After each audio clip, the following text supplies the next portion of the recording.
Hi, I'm Tom, and I was the designer for the new 148th Vampire. I designed it. It was from start to finish. I went to Oslo to research the kit, was there for the scanning, took loads of reference photographs.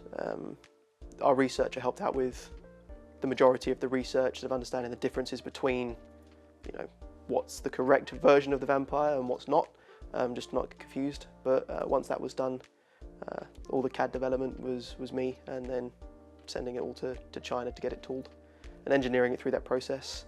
There's always a bit of a team effort, but it sort of falls onto the guy who designed it to make sure nothing falls through the cracks.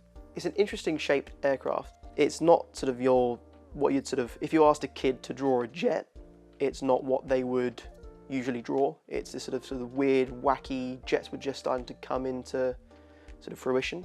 And it's a bit like the early years of car design with jets. It just people coming up with these weird and wonderful designs, and I just liked that it was a bit different.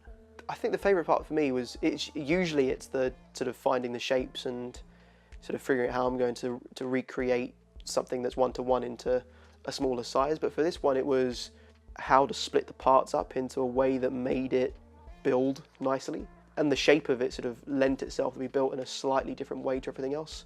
So usually we split a fuselage vertically, so you have a port side and a starboard side. But for this one, we split it horizontally, so you had a sort of a top half and a bottom half, which meant we could put the wings combined to the fuselage, which sort of negated this sort of commonality between Vampire kits of a weird sort of split line between the wings and the fuselage, which isn't there on the real thing. And it made it easier to locate the tail booms. It made it a much more solid and rigid location. So I think the way the parts split up and the way it lent itself to be split differently into parts was an enjoyable part of the project. We always come up against fairly similar issues because we're sort of restricted by physics and the way plastic has to work in a tool. When we create a wall thickness, it has to be sort of 1 mil to 1.2 mil, and if we scaled that up to 1-to-1, your sheet metal would be this thick and it just wouldn't work. So we always end up with slightly less space than we would in real life for cockpits, for intakes and things like that. So it's always a sort of a weird mental puzzle to try and figure out how am I going to create this sort of area, intakes and cockpits, and make it realistic without making it look all sort of squashed and skinny when we're working with less realistic space. The location between the fuselages, the top and the bottom, has worked really nicely. It wasn't something that I'd designed before. Everything I'd done previously had been a traditional vertical split. So I'm happy that worked, and that it's actually everything that I wanted it to do. As a knock-on effect, like making the tail booms a solid location, has worked like I wanted it to work. I think the B scheme is probably my favourite, sort of the City of Vancouver Canadair livery, just because it looks cool, and I'm a sucker for that kind of stuff. I mean, it's every designer just wants their stuff to be 100% praised, and it's the greatest thing Airfix has ever done, and so I'd love it if that was the reaction. And I think as a kit, it's a lovely kit, if I do say so myself. But one of the things I do quite enjoy when it's pushed into the market, it's a bit like when an artist releases a song.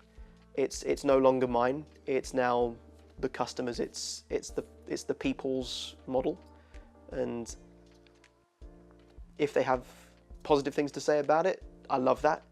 If they have negative things to say about it, then it's sort of part of my job to listen and learn from what they say. The process we go through in terms of designing and developing, and we've been doing it for so many years, that we've learnt what people like and what people don't like. And because I've gone a slightly different route with the part breakup on this one, I'm excited to see what people think about that, and if it's something they'd like us to try and emulate again. I think with every kit you learn something new. I'm coming up doing this for 4 years now. There are other members of the team who have been doing it for 12 or 10 years, and I learn from them, and there are things that I find that they learn from me, and every project that we do, we learn something. You know, whether it's we found a really easy way, or we found a quicker way of doing rivet detail with a new hidden pattern feature.